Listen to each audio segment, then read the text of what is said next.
Okay, today we're going to learn a little bit of quantum mechanics.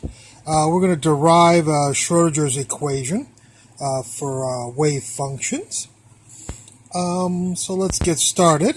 We got a little bit of work to do here.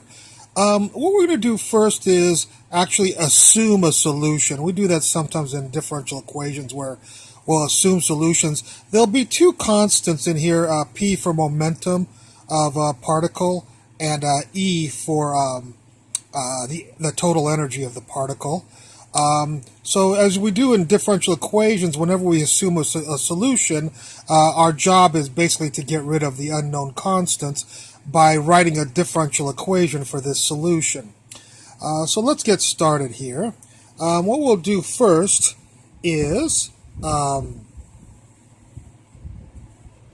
first take the derivative of this wave function. We call this a wave function of psi.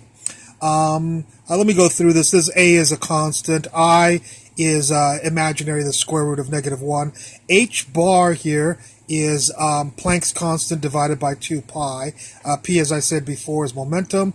X is the position. We're doing a one-dimensional Schrodinger's equation, and then we'll generalize it at the end to a three-dimensional one. We have a minus. E is for the total energy of the particle, which is going to be the kinetic energy plus the potential energy. We'll see that later on. And T is for time. So this is our wave function solution that we're going to guess at first.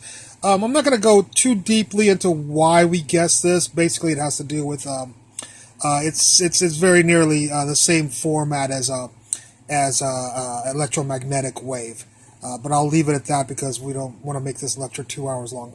The first thing we'll do is we will take the partial derivative of this wave function with respect to t, and we'll get this, of course, if we take the partial derivative of this with respect to t.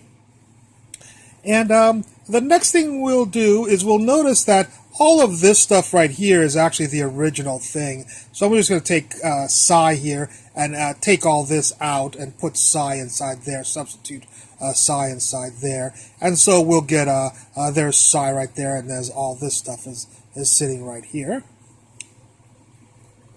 The next thing we could do is we see E right here, and we'll notice that what we'll notice is that we'll make that the total energy is equal to the kinetic energy of the particle, momentum squared divided by 2 times the mass of the particle, plus the potential energy as a function of position only.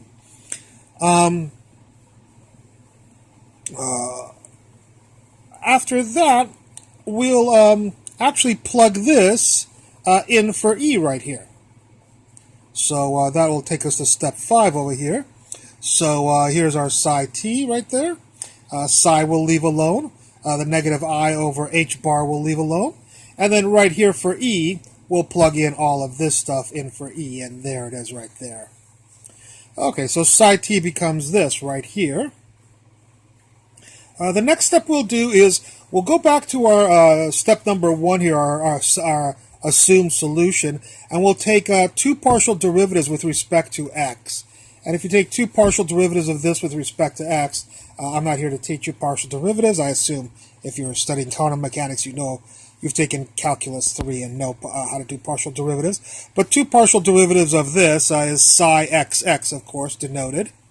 And it will be this right here. I'll read it off. Negative p squared divided by h bar squared a e to the I divided by h bar px minus et. And again, we'll notice that a, e to the all this stuff is the same as psi. So we will rewrite this equation as psi xx will leave alone, the negative p squared over h bar squared will leave alone. But for the a, e to the stuff, a, e to the stuff is equal to psi. So we'll take all of this out, and we'll put psi in right there. Okay? The next step we'll do, that's step number 7. The next step we'll do is we'll solve for p squared here. So do a little bit of algebra to go from here to here.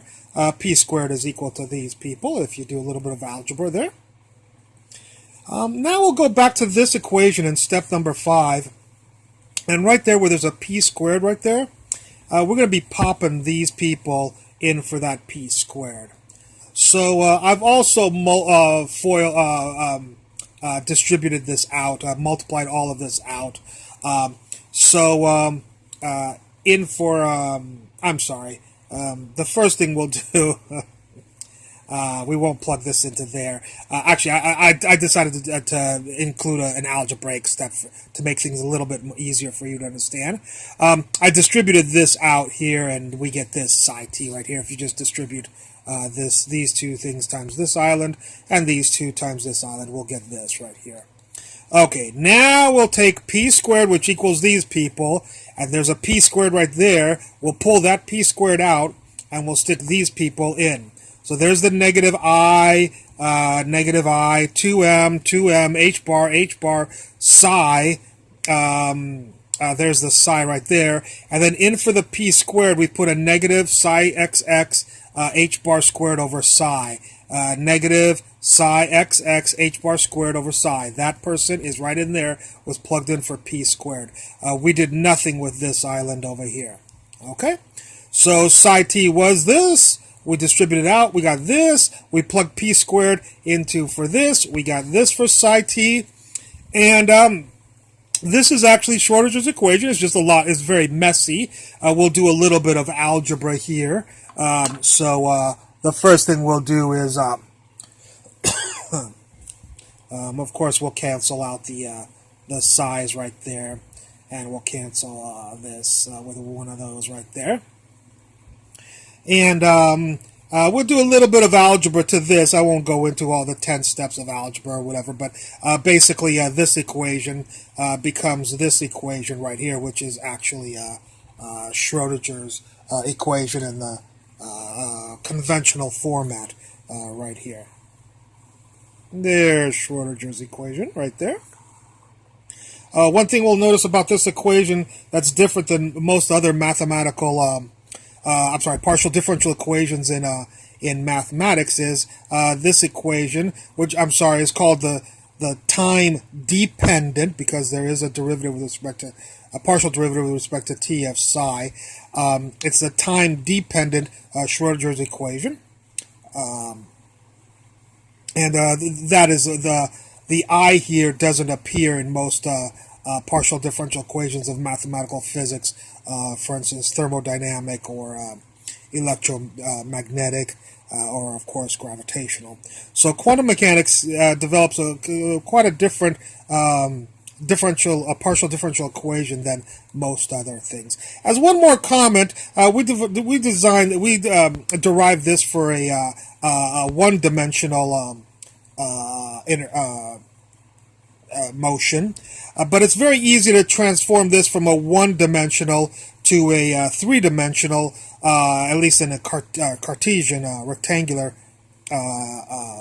coordinate system, by simply taking the psi xx out and putting parentheses psi xx plus psi yy plus psi zz in for that, and you will get a three-dimensional equation, which is what we use to solve, of course, most electron orbits about the nucleus. I won't go too far into it, but we also, of course, we will transform this into a spherical coordinate system. We don't usually solve it in a rectangular. Anyways, that is Schrodinger's equation in one dimension.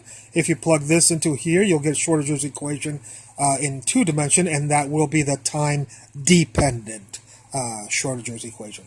I hope you enjoyed this video, and I look forward to any comments you have at the bottom of the video. Thank you very much.